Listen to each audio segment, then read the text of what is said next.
You're watching Indian Mythology Channel. यह कथा भगवान गणेश जी का जन्म और सर्वश्रेष्ठ होने के बारे में है। सनातन धर्म में भगवान गणेश को अत्यधिक पूजा जाता है। वे विघ्नहर्ता और समृद्धि के देवता माने जाते हैं।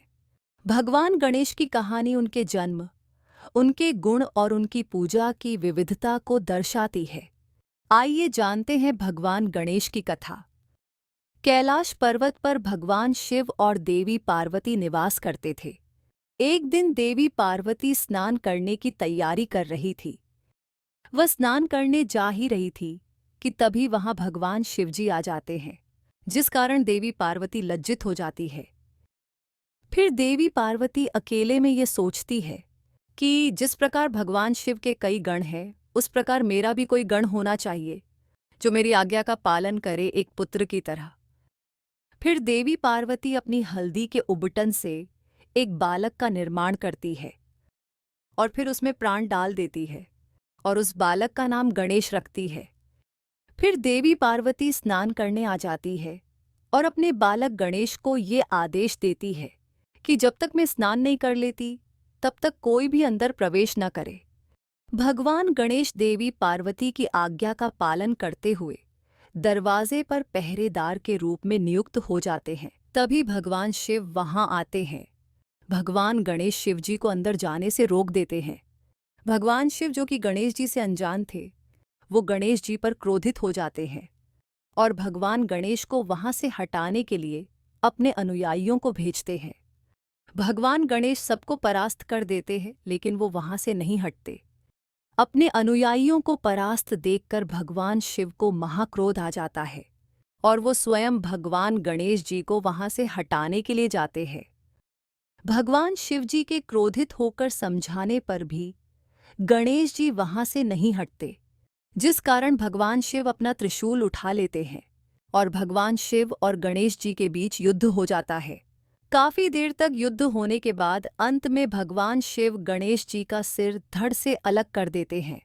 तभी देवी पार्वती स्नान करके आती है और अपने बालक को मृत्यु अवस्था में देखकर बहुत क्रोधित हो जाती है और अपनी कई शक्तियों को प्रकट करके ये आदेश देती है कि देवता का संहार कर दो, प्रलय कर दो, सब कुछ मिटा दो। ब्रह्मा, विष्णु और शिव सब हार कर देखने लगे कि अब तो प्रलय हो जाएगी। तब ऋषियों ने प्रार्थना की, हे अंबिके, क्षमा करो, सबका अपराध माफ करो। तब देवी पार्वती का चंडिका रूप देवी बोली, अगर मेरा पुत्र जीवित हो जाए और सब में पूजनीय हो जाए तो संहार नहीं होगा। तब शिवजी ने कहा, ऐसा ही होगा। फिर देवी पार्वती का चंडिका रूप शांत हुआ और देवी पार्वती अपने रूप में आई। फिर भगवान शिवजी ने अपने अनुयायियों से कहा, उत्तर दिशा की ओर जाओ और जो भी जीव सबसे पहले मिले उसका सर लेकर आओ। भगवान शिव के अनुयायी उत्तर दिशा की ओर जंगल में गए और उन्हें वहां सबसे पहले एक हाथी मिला। हाथी अपनी मां के साथ सोया हुआ था। भगवान शिव के अनुयायी उस हाथी के बच्चे का सर ले आए।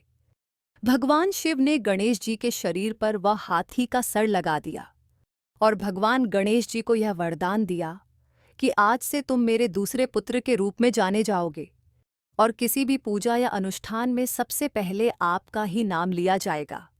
फिर भगवान शिव जी और माता पार्वती दोनों ने मिलकर भगवान गणेश जी को आशीर्वाद दिया। इस प्रकार भगवान गणेश जी को सर्वश्रेष्ठ होने का वरदान प्राप्त हुआ। भगवान गणेश की कथा उनके गुण, उनकी विशेषता और महत्व को स्पष्ट करते हैं।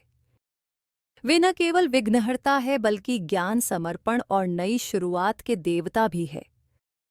भगवान गणेश जी की पूजा और उनकी कहानियां हमें जीवन की जटिलताओं को समझने और उन्हें पार करने की प्रेरणा भी देती है। Please like, share, and subscribe.